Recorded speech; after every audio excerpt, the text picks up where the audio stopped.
jo mare. Uj, mare, mas të njësë ty këngëtarët, e me të re vetën. Mos i shti krejtë. Aj, njeva më frati kësh bojë s'pa të re humën.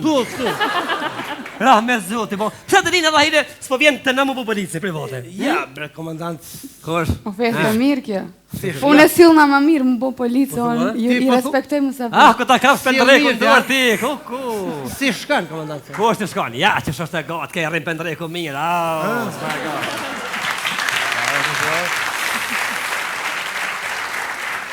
Shkruje që aty Vjosa Osmani. Vjosa Osmani, deputete e LDK-s, kryetar Isa Mustafa. Vjosa Osmani, mosha. Atë kom thonë, mos mi vetë, gratë, ku s'far mosha e kanë. Hajman, marrë është, ti në zivë, s'do të vjetë në zivë. Më falë. Më falë, s'fa gjenerate je? 82. 82 shkruje. 82, okej. Kjo ke Vjosa Osmani, deputete e LDK-s, ha? Po, kryetar Isa Mustafa. Unë me komandant. Kush është që kjo Isa Mustafa? Si është me kosa Isa? Kush është? Kryeministri i ardhshëm i Kosovës, kështu që mësau se kemi marrë për tyre. A benin? Shkruja aty. Isa është ky. Kryetari komunës. Po. Komandant, me të vetë. Hajde si ka vetëm. Ndrani kom, bre se dyqysh. Zotë lash mos më mërzit, ajni mirë, çu ska lut. Ndrani, çiti këtë dia. Hajde, çfarë bën? Me të vetë, komandant, se ajt kallzon drejt atë vit. E di se çmbrant, ja.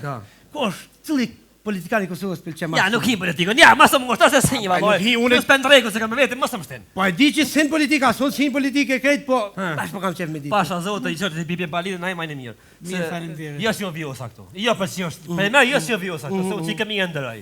Jo si është DTK-s. Jo si në pozitë. Ç'është? Po me fatmelimin nuk ka. Po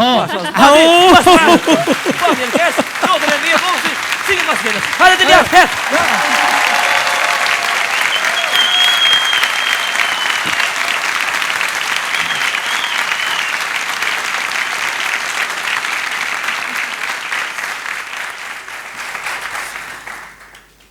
Vjosa e proklamove kryeministrin e ardhshëm, po këta preferuan te Fatmir Limaj. Është interesant. Janë veç dy ata. Janë veç dy. Po. Është një vend Ballkan ku ligjet janë të paligjshme. Ku proceset gjyqësore zgjasin më shumë se vetë jeta.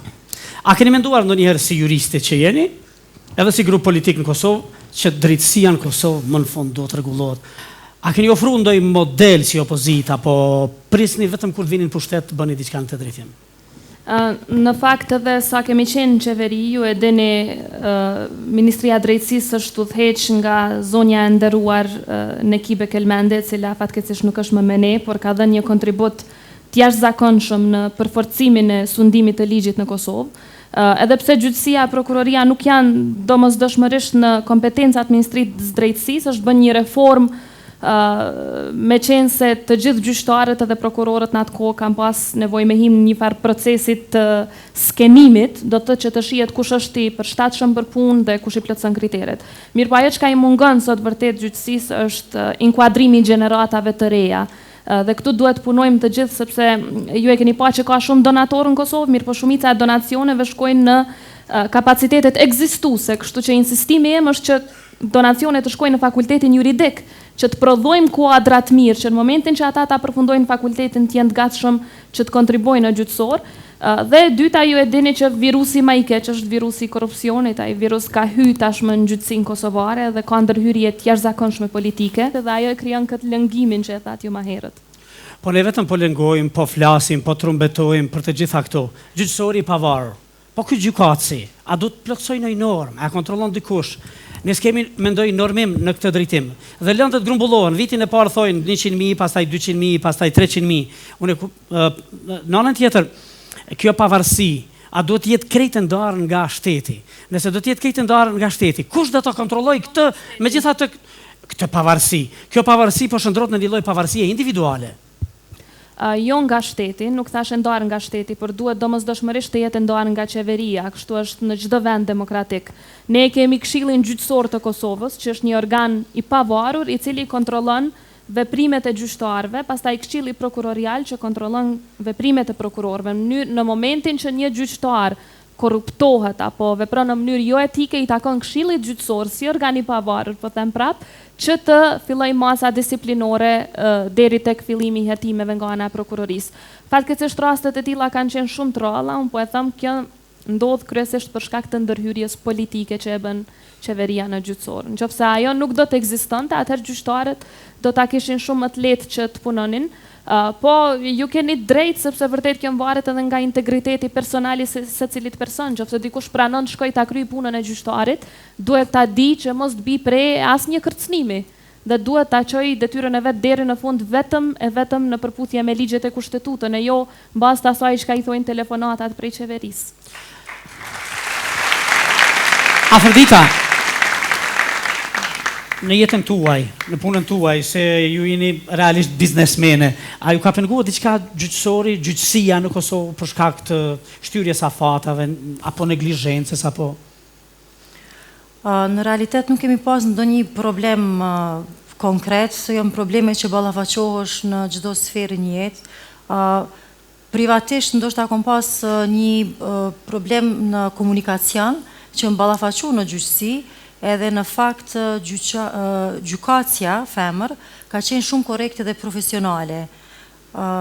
Shpresoj që ato metat të cilat i ka gjyqësia në Kosovë momentalisht që me ardhjen e partive të reja, edhe pse unë jam personalisht antipolitik, po deshte të imponohet në jetë të informohesh, shpresoj që gabimet edhe të metat që i ka kjo gjykat të përmirësohen me ndrimin e qeverisë me ardhjen e një partie tjetër, cila do qoftë që zgjidhet nga vullneti i popullit, të bëj përmirësime në dobi tonën, se siç tha Vjosa, pa funksionimin e drejtë të gjyqësisë, asnjë pikë në shoqëri nuk mund të funksionojë ashtu si duhet edhe nuk mund ta mbri maksimumin.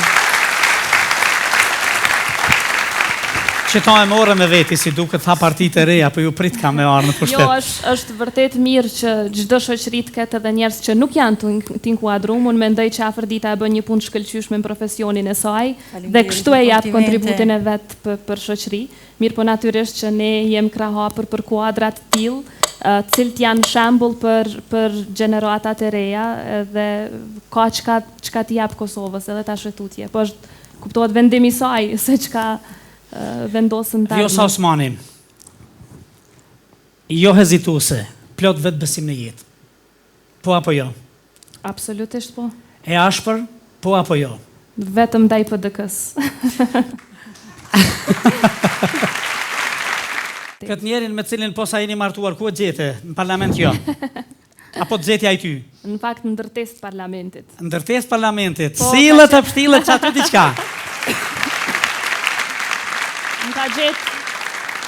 Më ka gjetë ai mund, fakt, po kjo ka qenë kohën kur jemi njoftu. Kjo ka qenë kohën kur kam punu në presidencë. Po ka qenë ndërtesa e parlamentit.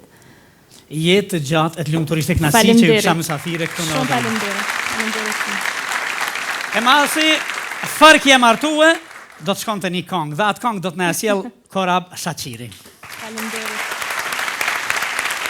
Sepse me Korabin do të bisedoj më vonë, e pra zonja zotri në ndër trokitje tuaja, Korab Shaqiri.